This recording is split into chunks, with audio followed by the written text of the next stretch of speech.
Hi guys! Welcome po sa aking bagong YouTube channel. Please follow, like, and share sa aking bagong YouTube channel. And subscribe din po sa aking bagong YouTube channel. Ang aking YouTube channel po ay para sa lahat.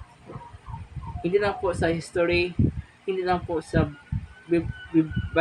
biblical, hindi lang po sa pag-ibig, sa mga broken hearted, pati po sa travel, business.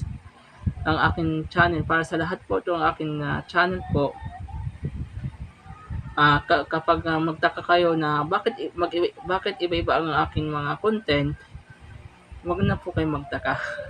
Kasi aking content ay para sa lahat. Para sa lahat ng aking content. At kung may kayong mga problema sa buhay, ah, i-comment na ninyo po sa akin sa comment section at magbibigay ko din ako ng mga advice sa inyo na ano po ang tamang advice sa inyo. At huwag po kayong magsawa na panoorin ang aking YouTube channel. Kaya mag-start pa lang tayo ang aking mga videos. At dati, may ako dating YouTube channel pero ginagamit ko lang po sa school. Ginagamit ko lang po sa school activities, school project. Pero ngayon, gumawa ako ng YouTube channel para sa lahat. Para sa inyo na mga viewers na bibigyan ko ng advice tungkol sa pag-ibig, tungkol sa negosyo, tungkol sa spiritual, at pati din sa mga travel na magbibigay ko ng mga history. Ngayon, paano po malaman po na ang topic natin, paano malalaman na crush ka ng crush mo? Una, kung para malaman na crush ka ng crush mo, may ako apat na tips na para malaman na crush ka ng crush mo. Una ay lagi nagpapapansin. Nagpapapansin sa social media. Nagpapapansin sa school. Kung nasa school kayo, nagpapapansin sa school. Ang lapit ng lapit. Inaasar ka niya. Inaasar ka niya. At napapansin mo, bakit siya ganito? Parang siya inaasar niya ako. Siyempre, nagpapapansin. Kung best friend mo siya, hindi pa yun sapat na malaman na may gusto sa'yo kasi best friend mo siya eh. Okay lang kasi best friend ka niya eh. Pangalawa, ay lagi kang pinupuri. Binibigyan ka ng papuri. Ang ganda ng damit mo. Ang ganda ng suot mo. Ang ganda ng bag mo. Ang ganda ng lipstick mo. Ang bango mo. Ang ayos ng damit mo. Yun ang pangalawang signs. Ang pangatlong signs ay may concern. Sa lahat ng mga may concern siya.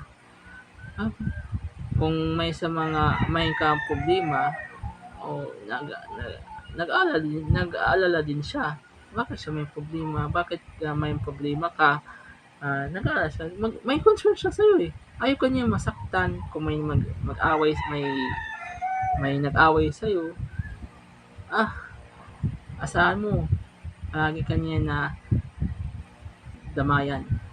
Palagi ka niyang, oy, bakit may concern sa akin? Alam mo na yan, kasi ayaw niya masaktan ka eh. Ayaw ka niya mapahamak ka eh. May concern sa'yo eh. Mahal ka niya eh. Crush ka niya eh. Yun! Pero kung kaibigan lang, meron mo lang sa kaibigan na may concern sa'yo. Totoong kaibigan ka niya. Pero higit pa sa kaibigan ang concern niya sa'yo, asahan mo may gusto sa'yo yan. At pang-apat, last, nagsisilos. Nagsisilos yan kapag may kasama kang iba. 100% yan, may kasama ka sa iba, may kasama kang iba, nagsisilos yan. Pero kung kaibigan mo lang, kung may kasama kang iba, wala pakialam sa'yo ng kaibigan mo kasi kaibigan ka lang niya eh. Anong gusto niya? Anong gusto mo? May gusto sa'yo ng kaibigan mo eh. Kaibigan ka lang niya eh. Hindi magsisilos yan yung kaibigan mo kung may kasama ka ng iba.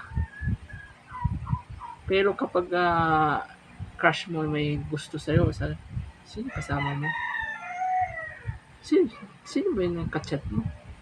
Wait lang. Bakit ganyan mga sagot mo? Bakit ang ganyan ang mga tanong mo? Ang tanong mo, bakit ganyan? Sino kasat mo? Sino kasama mo? Iba na yan. Tapos lumalayo na sa'yo kasi nagsisilos nga eh. Para malaman na may gusto talaga sa'yo, titigan mo siya. Kapag tumingin sa'yo ng less more than 5 seconds, dalawang meaning yan. May gusto sa'yo o talaga tumingin lang na talaga lang sa'yo. Kasi baka may dumi ka sa mukha. Yun. Maraming mga signs na may gusto, crush ka ng crush mo. Pero 4 ang tips na ibibigay ko muna sa inyo, kasi mag-comment muna kayo sa akin kung ano pa yung mga signs na ang gusto niyo malaman sa may taong may gusto sa'yo. O yung crush ka na may gusto sa'yo. Iba kasi yung crush. Yung kasing crush, 4 months lang yan ng crush. Mawala na yan. Pero yung love, 2 years, 1 year, 5 years, ikaw pa rin ang mahal niya.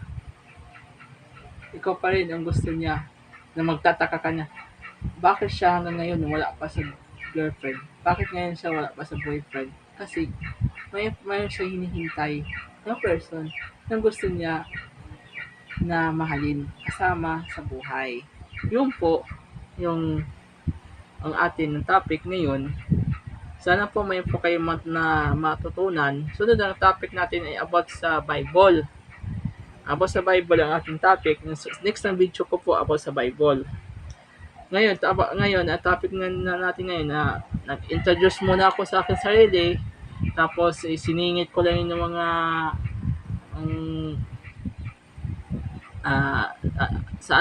siningit ko lang yung aking tungkol sa mga crush. Kasi ngayon mga young people gusto nila, crush ba ako ng crush ko? Crush ba ako ng akin na yung niniligawan ko? Crush, crush ba ako ng aking kaibigan? O crush ba ako ng barkada niya? O crush ba ako ng classmate ko? Ang crush kasi 4 months lang po yan. Ang crush kasi paghanga. Iba kasi yung love. Kung love mong tao, handa ka magsakripisyo. Handa ka maghintay. Handa ka masaktan. Yun ang love. At ang love ay nasa katotohanan. Hindi ka niya kaya saktan. Kung mahal ka ng tao, hindi ka niya saktan. Iba lang yung obsessed na talaga. Handa handa kang ipaglaban kahit kamatayan. Iba yun kasi obsessed kasi yun eh, obsessed. At yun lang. Sana po may kayo natutunan. Sorry na kung nabitin kayo sa akin. Basta follow, share, and subscribe my channel. At comment kayo kung anong gusto niyo topic. Kung anong gusto niyo i-topic ko sa inyo. Yun lang po. At bye. God bless.